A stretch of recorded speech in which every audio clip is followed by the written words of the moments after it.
አንድ ሀገር በስራ ላይ ናት፣ ሌሎች በዛቢያዋ ይሽከረከራሉ። ከሷ እኩል መሮጥ ያቃታቸው በማዕቀብ ናዳ ሊጥሏት ይታገላሉ። ሌሎች የነካቸውን ሁሉ በማጣጣል ወደ ኋላ ሊጎትቷት ይሞክራሉ። እሷ ግን ለሁሉም የምትሰጠው መልስ ተመሳሳይ መልስ ነው፣ አቀርቅሮ መስራት። በሰው ልጅ ታሪክ ውስጥ ታይቶ የማይታወቅ አስከፊ ረሃብ የተፈጠረው በዚች ሀገር ነበር። በሁለት ዓመት ውስጥ ብቻ 30 ሚሊዮን ልጆቿ በረሃብ ረግፈውባታል። ይህ የሆነው የዛሬ 60 ዓመት ነበር። አስከፊውን ረሃብ በዓይናቸው ያዩ ዜጎቿ ዛሬም በሕይወት አሉ። የሌለው አስከፊው ረሃብ ነው። በ60 ዓመት ውስጥ ብቻ ረሃብም ድህነትም ታሪክ ሆነው ይቺ ሀገር የምድራችን ሁለተኛዋ ሀብታም ሀገር ሆናለች። ፒፕልስ ሪፐብሊክ ኦፍ ቻይና። የዛሬው ጉዟችን በሰው ልጅ ታሪክ ውስጥ ታይቶም ተሰምቶም የማይታወቅ የኢኮኖሚ ተአምር ወደ አሳየችን ወደ አዲሷ የምድራችን ልዕለ ኃያል ሀገር ቻይና እናቀናለን። አልተሳካላቸውም እንጂ አብዛኛዎቹ የዓለም ሀገራት ኢኮኖሚያቸው አገልግሎትና ግብርናን እያስከተለ በዋናነት ግን በኢንዱስትሪ ቢመራ ደስታውን አይችሉትም። ምክንያት አላቸው። ኢኮኖሚ በኢንዱስትሪ ሲመራ አዳዲስ ቴክኖሎጂዎች ይፈጠራሉ። ከፍተኛ ቁጥር ያላቸው ዜጎች የሥራ ዕድል ያገኛሉ። የመጓጓዣ ወጪና ተደራራቢ ቀረጥ ስለማይኖር በሀገር ውስጥ የምርቶች ዋጋ ይቀንሳል። ይህም የኑሮ ውድነትን ያረጋጋል። አምራች ሀገራት የሚሸጡት እየበዛ የሚገዙት ስለሚቀንስ ኢኮኖሚያቸው ያለማቋረጥ ያድጋል። ከምንም በላይ ኢንዱስትሪ መጋቢ ነው። ወደ ኋላ እየሄደ ከግብርና ጥሬ ዕቃዎችን ይጠቀማል። ወደፊት እየሄደም የአገልግሎት ዘርፉን ያነቃቃል። ይህ እንግዲህ የብዙ ሀገራት ምኞት ነው። ቻይና ግን የዓለም ሀገራት ምኞትን እየኖረችው ትገኛለች። ሊያስደነግጠዎት ይችላል። ቻይና ብቻዋን የምድራችንን 70 ከመቶ የሞባይል ስልክ፣ 35 ከመቶ የኤሌክትሮኒክስ ምርቶች፣ 32 ከመቶ መኪና፣ 60 ከመቶ አልሙኒየም፣ 55 ከመቶ ሲሚንቶ፣ 50 ከመቶ ብረት፣ 40 ከመቶ ጨርቃጨርቅ፣ 70 ከመቶ የሕፃናት መጫወችን ታመርታለች። ልብ ያድርጉ። በምድራችን ላይ 195 ሀገራት ይገኛሉ። ቻይና ብቻዋን ግን በምድራችን ላይ ከሚመረቱ አጠቃላይ ምርቶች 35 ከመቶውን ታመርታለች። ብዙዎቻችን አንድ የተሳሳተ አመለካከት አለን። ቻይና ርካሽና ጥራት የሌላቸውን ምርቶች እያመረተች ዓለም የምታጥለቀልቅ ይመስለናል። ይህንን በምሳሌ እናስረዳችሁ። ብራንዳቸው ይለያይ እንጂ በሁላችንም እጅ ተንቀሳቃሽ ስልኮች ይገኛሉ። አቅማችን ቢፈቅድ ግን አብዛኞቻችን አንድ የስልክ ብራንድ እጃችን ቢገባ ደስታውን አንችለውም። ያ ስልክ አይፎን ይባላል። ምርቱም የአሜሪካ ነው። በዚህ ምክንያት አይፎንን የጥራትና የኩራት መለኪያ አድርገነዋል። አይፎን የቻይና ቢሆን ኖሮ በዚህ ደረጃ ስለመኩራታችን እንጃ። እውነታው ግን የማትጠብቁት ነው። አፕል ምንም አይነት የአይፎን ስልክ አሜሪካ ውስጥ አምርቶ አያውቅም። አይፎን ሙሉ በሙሉ የሚመረተው ቻይና ውስጥ ነው። ካሊፎርኒያ በሚገኘው የአፕል መስሪያ ቤት የሚመረተው የአይፎን ዲዛይኑ ብቻ ነው። ዛሬም ፍላግሺፕ የሚባሉትን ሁሉንም የአይፎን ፕሮ ማክሶችን ጨምሮ 85 ከመቶ የአይፎን ምርቶች በቻይና ነው የሚመረቱት። ለአፕል አይፎንን ከሚያመርቱ 3 የቻይና ድርጅቶች አንዱ ፎክስኮን ይባላል። 350 ሺህ ሰራተኞች አሉት። ፋብሪካውም የአይፎን ከተማ ይባላል። በዚህ በየቀኑ 500 ሺህ የአይፎን ስልኮች ይመረታሉ። ይህ ፋብሪካ ብቻውን 50 ከመቶ የአይፎን ስልኮችን ያመርታል። አፕልና መሰል በሺዎች የሚቆጠሩ ዓለም አቀፍ ብራንዶች ለምን ምርቶቻቸው በቻይና እንዲመረቱ እንደሚፈልጉ የአፕሉ ሲኢኦ ቲም ኩክ ይናገራል። ቲም ኩክ ብዙዎቻችን ስለ ቻይና ያልገባን ነገር አለ ይላል። ብዙ ሰዎች ድርጅቶች ወደ ቻይና የሚሄዱት ርካሽ የሰው ኃይል ፍለጋ ይመስላቸዋል። ስለ የትኛው ቻይና እንደሚያወሩ አላውቅም። ቻይና ርካሽ የሰው ኃይል የሚገኝባት ሀገር መሆኗ ከቀረ ዓመታት ተቆጠሩ። ቻይና የምንሄደው ጥራት ያላቸውን ባለሙያዎች አንድ ቦታ ላይ ስለምናገኝ ነው። አሜሪካ ውስጥ አፕል የሚፈልገውን አይነት ችሎታ ያላቸው አሜሪካውያን ኢንጂነሮች ብንሰበስብ አንድ ቤት እንኳን አይሞሉም። በቻይና ግን በርካታ ስቴዲየም መሙላት የሚችሉ ከፍተኛ ክህሎት ያላቸው ኢንጂነሮች እናገኛለን። እና ቻይና የምንሄደው በዚህ ምክንያት ነው ይላሉ። ቻይና በአርቲፊሻል ኢንተለጀንስ ከአሜሪካ ቀጥሎ በግንባር ቀደምትነት የምትጠቀስ ሀገር ናት። በቻይና ራይድ ሲጠሩ ሹፌር የሌለው መኪና ብቻውን መጥቶ ከጎኖ ገጭ ይልለውታል። በሩን ከፍተው ዘው ማለት አይቻልም። ታክሲ የጠሩበትን ስልክ ቁጥር የመጨረሻውን ዲጂት ያስገቡለታል። ውስጥ ሲገቡም ዝም ብሎ መሄድ አይቻልም። መጀመሪያ ቀበቶ እንዲያስሩ በአክብሮት ይነግሮታል። ቀጥሎም ጉዞ ልጀምር ነው ሲል ይጠይቆታል። አዎ ሲሉ ጉዞውን ይጀምራል። ታዲያ ሹፌር አልባ የትራንስፖርት አገልግሎት የሚሰጡት የኡበር ወይም ደግሞ የራይድ መኪናዎች ብቻ አይደሉም። በሀገራችን የምንጠቀምባቸው ብዙ ሰዎችን የሚይዙና በየፌርማታው የሚቆሙ ታክሲዎችም አሉ። እነዚህ ታክሲዎች በተሰመረላቸው መስመር የሚሄዱ የራሳቸው ማቆሚያ ፌርማታ ያላቸው ናቸው። እነዚህን ታክሲዎች ለመጠቀም በአፕሊኬሽን መጥራት አይጠበቅብዎትም። ፌርማታው ጋር መቆም በቂ ነው። አገልግሎቱ በበርካታ የቻይና ከተሞች እየተስፋፋ ይገኛል።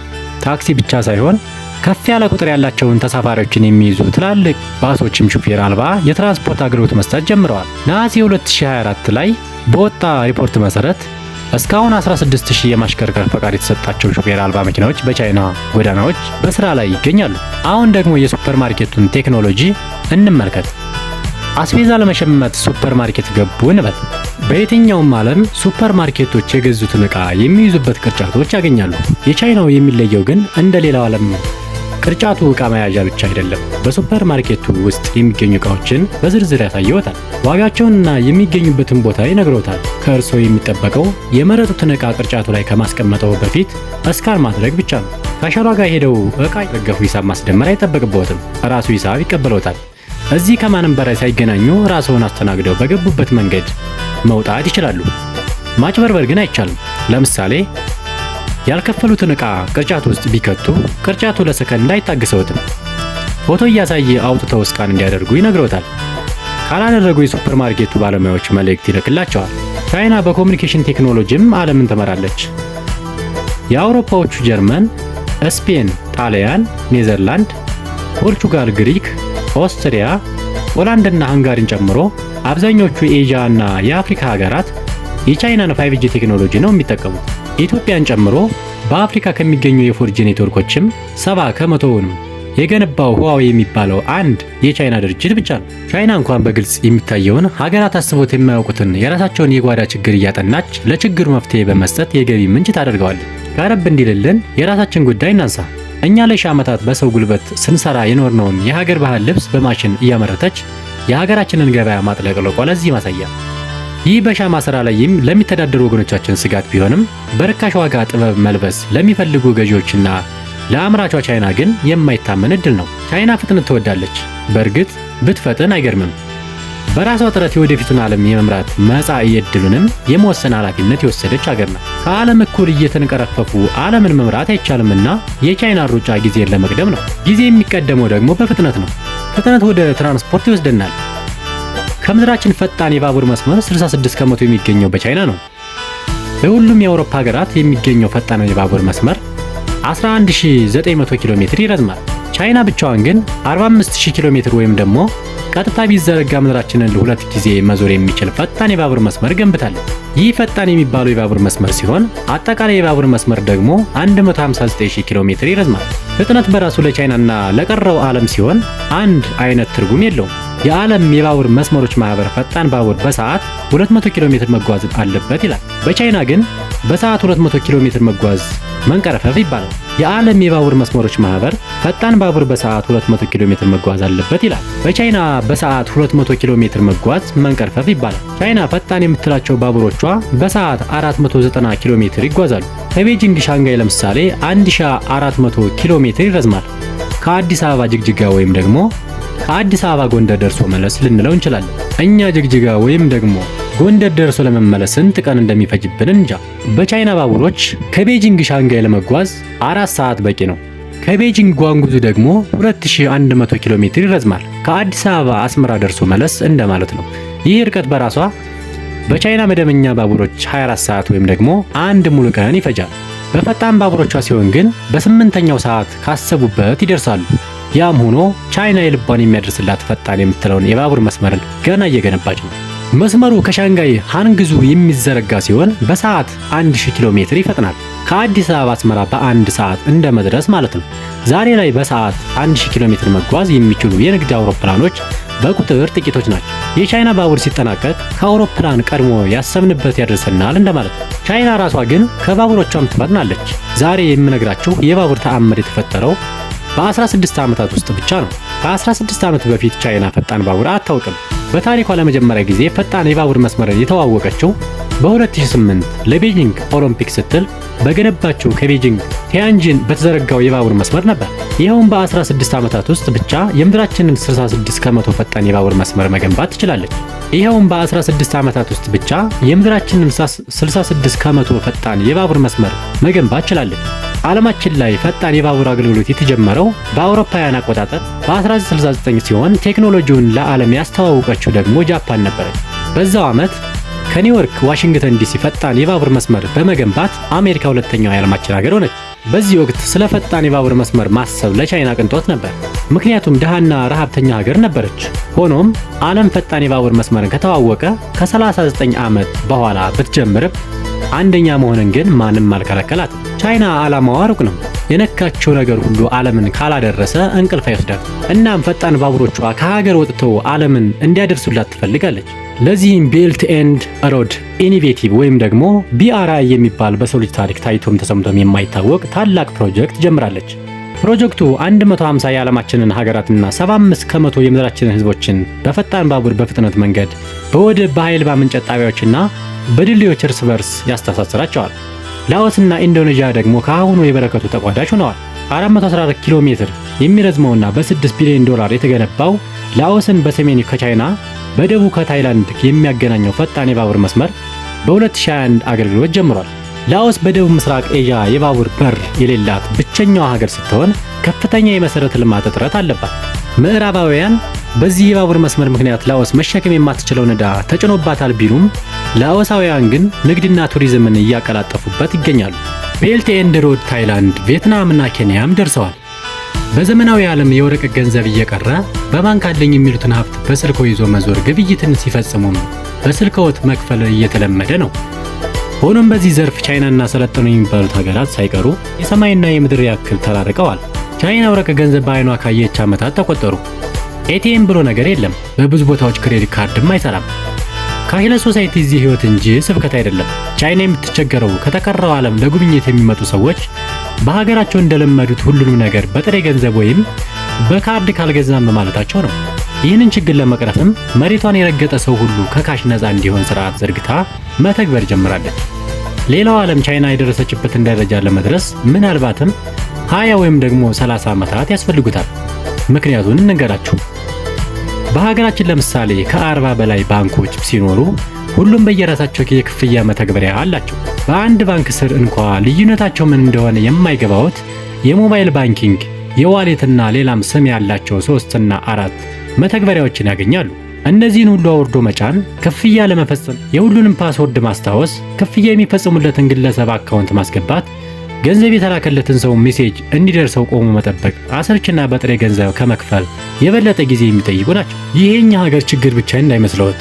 ወደ የትኛውም የሰለጠነው ዓለም ቢሄዱ እንደ ምርት ኦንላይን ለመግዛት ቢያንስ 3 እና 4 መተግበሪያዎች መክፈት ይጠበቁበታል። ቻይና ውስጥ ግን ይህ ሁሉ የራስ ምታት የለም። ዊቻት የሚባል አንድ ምታታዊ መተግበሪያ ያወርዳሉ። ህይወት ቀለለ ማለት ነው። ዊቻት ለቻይና ሁሉ ነገሯ ነው። እንደ ፌስቡክም፣ ኢንስታግራምም፣ ዩቲዩብም እንደ አማዞንም እንደ ባንክም ይጠቀሙበታል። የሚገዙትን ዕቃ ለማግኘት ሌላ መተግበሪያ ያስፈልገው እዛው ዊቻት ላይ ያገኙታል። ዕቃውን ከወደዱት እዛው ዊቻት ላይ ይከፍላሉ። ከጓደኛው ጋር መልእክት መላላክ ቢፈልጉ ጽሑፍ፣ ፎቶና ቪዲዮ ለማጋራት እስከ 500 ሰዎችን አስገብተው ቪዲዮ ኮንፈረንስ ለማድረግ ከሱፐርማርኬት ዕቃ ገዝተው ክፍያ ለመፈጸም የፈለጉትን ጽሑፍ ከአንድ ቋንቋ ወደ ሌላ ለመተርጎም ቢፈልጉ ዊቻት የማይሰራው ነገር የለም። በዚህ ምክንያት በየወሩ 1.3 ቢሊዮን ሰዎች ይጠቀሙበታል። ይሄ የሆነው ግን ሀገሪቱ ቻይና በምዕራቡ ዓለም አንድ መተግበሪያ ይህንን ሁሉ ስራ ማከናወን ቢጀምር ገበያውን በሞኖፖል ያዘ ተብሎ ይከሰሳል። የዓለማችን ቁጥር አንዱ ቱጃር ኢለን ማስክ ኤክስ የሚባል ከዊቻት ጋር ተመሳሳይ የሆነ መተግበሪያ ለመፍጠር ከፍተኛ ጥረቶችን ቢያደርግም ዛሬም ድረስ ግን ሊሳካለት አልቻለም። በቻይና ግን ይህንን ሁሉ የሚያደርገው ቴንሰንት የሚባል አንድ ድርጅት ብቻ ነው።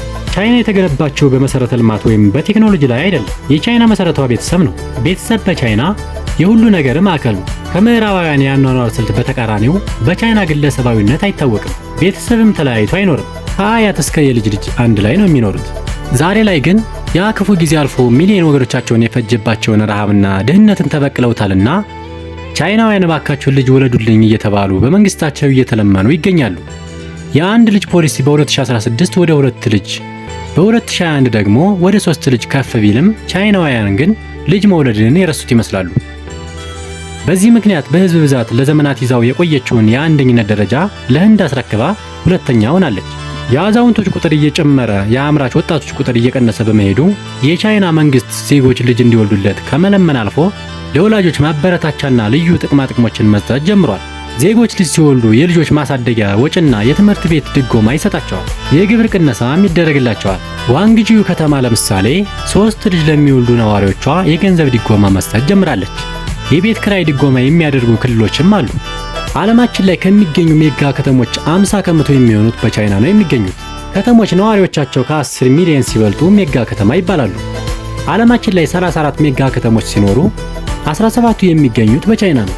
የቻይና ከተሞች እንዲሁ በዘፈቀድ የሚንቀሳቀሱ አይደሉም። ሁሉም የሀገራቸው ኢኮኖሚ ምሰሶ ሲሆኑ የኢኮኖሚውን ዘርፍ ተከፋፍለው ይዘውሩታል። ሻንጋይ ለምሳሌ የፋይናንስና የንግድ ማዕከል ናት። በሷ ግብይትም የቻይናዋ ኒውዮርክ ነው የምትባለው። የምድራችን ትልቁ የኮንቴይነር ወደብ የሚገኘው በሻንጋይ ነው። በምድር ውስጥ የባቡር መስመር በጥራት ቢሉ በተደራሽነት ከዓለም የሚደርስባት ሳይሆን የሚጠጋት የለም። 24 ሚሊዮን ዜጎች መኖሪያ ስትሆን ሻንጋይ ታወር የተሰኘውን የምድራችንን ሶስተኛውን ረጅሙን ህንፃ ጨምሮ በሰማይ ጠቀስ ህንፃዎች በብዛት ከዓለም ከተሞች 5ኛ ደረጃ ላይ ተቀምጣለች። ቤጂንግ የቻይና የፖለቲካ ማዕከል ናት። 21 ሚሊዮን ዜጎች፣ የቻይና መንግስት፣ የቻይና ኮሚኒስት ፓርቲና ዓለም አቀፍ ዲፕሎማቶች ይኖርበታል። በዲፕሎማሲ ዋሽንግተንን የሚገዳደር አቅም በመፍጠር ላይ ትገኛለች። ሸንዘን የዓለማችን የቴክኖሎጂ ዋና ከተማ ናት። 17 ሚሊዮን ዜጎችና የቻይናዎቹ የቴክኖሎጂ አድራጊ ፈጣሪ ተቋማት ቴንሴንት፣ ሁዋዌ፣ ቢዋይዲ፣ ዜድቲን ጨምሮ ሁሉም በምድራችን ላይ የሚገኙ የቴክኖሎጂ ካምፓኒዎች እዚህ ይገኛሉ። ተወዳጁ የአይፎን ስልክም ወደ መላው ዓለም የሚሰራጨው በሸንዘን እየተመረተ ነው። ሸንዘን ታዲያ እንደ አውሮፓውያን አቆጣጠር እስከ 1970ዎቹ ድረስ የአሳ አጥማጆች መንደር ነበረች። 1979 የመጀመሪያው የቻይና ልዩ የኢኮኖሚ ዞን በሸንዘን ተከፈተ። ይህ ከሆነው ከ45 ዓመታት በኋላ ዛሬ ሸንዘን የቻይና ብቻ ሳይሆን የዓለም የቴክኖሎጂ ማዕከል ለመሆን በቅታለች። ማሳረጊያችንን ከመደበኞቹ የቻይና ከተሞች ለየት የሚያደርጉትን 2 ከተሞች እናሳያችሁ። ቀዳሚዋ ማካው ትባላለች። የቻይና ልዩ አስተዳደር ግዛት ስትሆን በዜጎች የነፍስ ወከፍ ገቢ ከራሷ ከቻይና ከ6 እጥፍ ትበልጣለች። ሙሉ ከተማዋ በቁማር ላይ የተመሰረተች በመሆኗ የኤዥያዋ ላስ ቬጋስ የሚል ቅጽል ስም ተሰጥቷታል።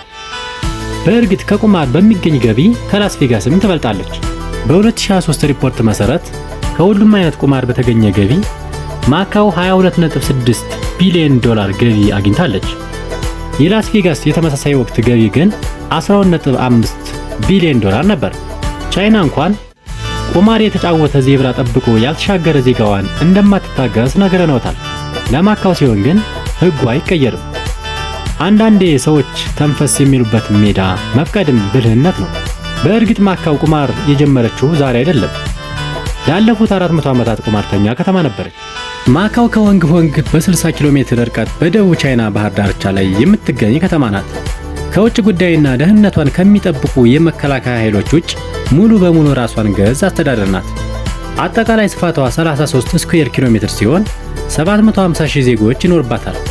በዚህም በትንሽ ቦታ ውስጥ ብዙ ሰዎች ከሚኖርባቸው የምድራችን ክፍሎች አንዷ ናት። ቻይንኛና ፖርቹጋልኛ የሥራ ቋንቋ ሲሆኑ እንግሊዘኛም ይዘወተርበታል።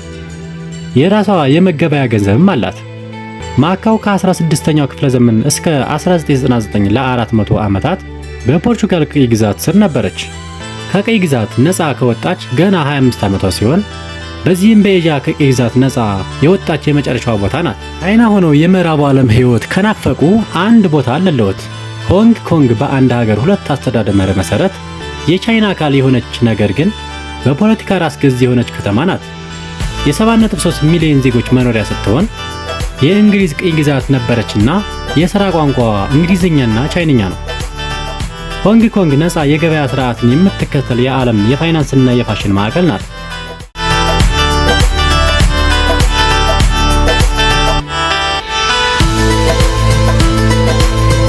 የዛሬው ጉብኝታችን በዚሁ አበቃ። አብራችሁን ስለቆያችሁ እናመሰግናለን።